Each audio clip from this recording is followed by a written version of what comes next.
Stand in the center of Rome. Not the Rome you know today. There is no traffic noise, no crowds with cameras, no endless movement. Instead, you hear animals. Goats pick their way through broken stone. Chickens scratch in the dust near fallen columns. The air smells of smoke, damp earth, and old masonry. Around you rise structures that should belong to a different world. The Colosseum still stands, massive, silent, empty. But no one comes here for spectacle anymore. This is Rome, around the year 900 AD, and it is no longer the center of an empire. If you visited Rome during its imperial peak, perhaps in the 2nd century AD, you would have entered the largest city in Europe. More than 1 million people lived here. Stone apartment buildings rose 6 or 7 stories high. Aqueducts carried fresh water across valleys and into fountains throughout the city. Public baths operated daily, heated by complex furnace systems. Markets sold grain from Egypt, olive oil from North Africa, wine from Gaul. Rome was not just a city. It was the administrative heart of a vast empire that stretched from Britain to the Middle East. But by the year 900 AD, that world was gone. The Western Roman Empire had collapsed 4 centuries earlier in 476 AD, when the last emperor in the West was removed from power. The political system that had sustained Rome's massive population disappeared. Without imperial administration, Rome began to shrink, slowly at first, then dramatically. By the early Middle Ages, Rome's population had fallen to perhaps 20,000 to 30,000 people. This was not a gradual urban evolution, it was a collapse in scale. Entire neighborhoods that had once been densely populated were abandoned.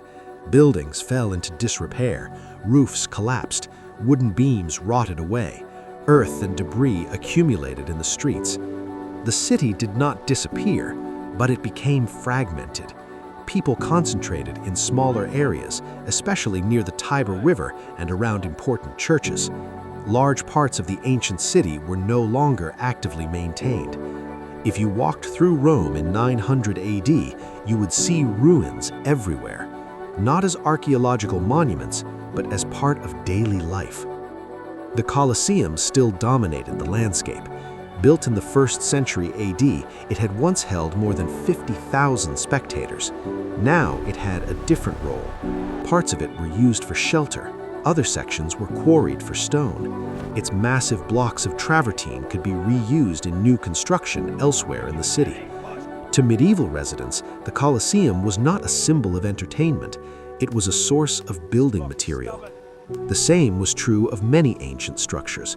Marble was stripped from temples, bronze was melted down and reused, columns were relocated and incorporated into churches. Rome became, in part, a quarry built from its own past. Yet not everything had disappeared. Some structures remained functional. The city's ancient walls, built in the 3rd century AD during the reign of Emperor Aurelian, still enclosed Rome. These Aurelian walls stretched for nearly 19 kilometers. They had been designed to protect a much larger population. By 900 AD, they enclosed vast empty spaces. Fields existed within the walls. Animals grazed where houses had once stood. Rome had become a city where urban and rural life mixed together. It was still technically a city, but it no longer functioned like one in the imperial sense. The aqueducts that had once supplied Rome with enormous volumes of fresh water were no longer fully operational. Many had been damaged during wars or simply fell into disrepair without maintenance. Water existed, of course, but access was far more limited. People relied on wells, springs, and sections of aqueducts that remained functional. Public fountains were fewer. The grand bath complexes that had once defined Roman urban life were abandoned. Bathing became a smaller, simpler activity. This was not just a cultural change, it was an infrastructure failure.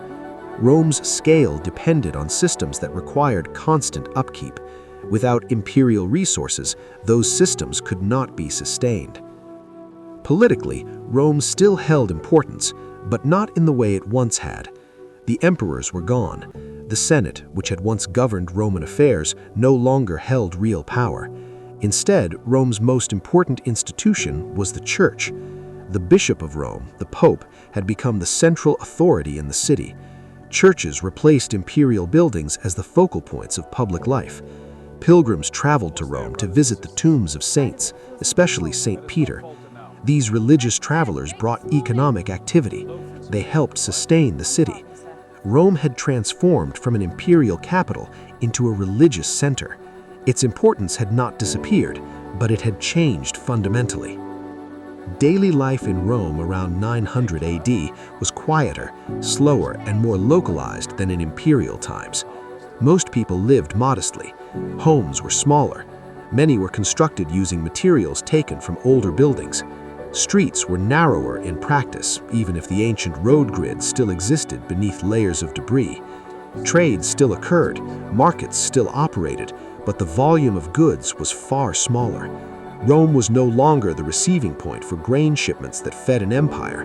Its economy was regional, not global. If you compare Rome in 900 AD to modern Rome, the contrast is striking. Today, Rome is again a city of millions. Its streets are paved and maintained. Its buildings are densely packed. Infrastructure supports constant movement.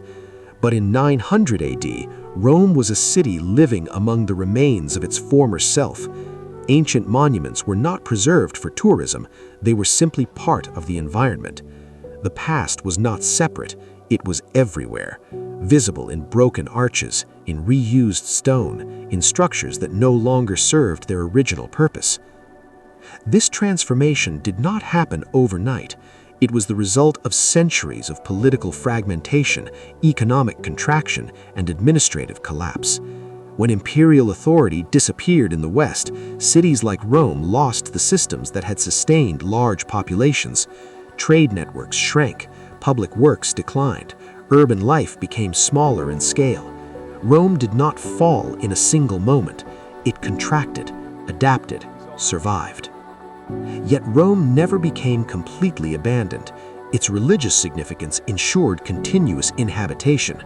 The presence of the papacy gave the city a new role in European civilization. Pilgrims continued to arrive, churches continued to operate, communities continued to exist. Even in decline, Rome remained important. It was no longer the capital of an empire, but it was still Rome. Over the centuries that followed, Rome would slowly grow again. New buildings would rise, old ruins would be incorporated into new structures. The medieval city would evolve into the Renaissance city, and eventually into the modern capital of Italy. But in 900 AD, Rome existed in a unique state. It was a city between worlds, no longer ancient, not yet modern, a place where ancient monuments stood over a much smaller population, a place where the scale of the past was impossible to ignore. If you stood there long enough in the silence of early medieval Rome, you would understand something important about cities. They are not permanent. Their size, power, and influence depend on fragile systems, trade, administration, infrastructure. When those systems weaken, cities change, sometimes dramatically. Rome did not disappear, but it became something entirely different. And in its quiet streets, surrounded by the remains of empire, the city continued, smaller, slower, but still alive.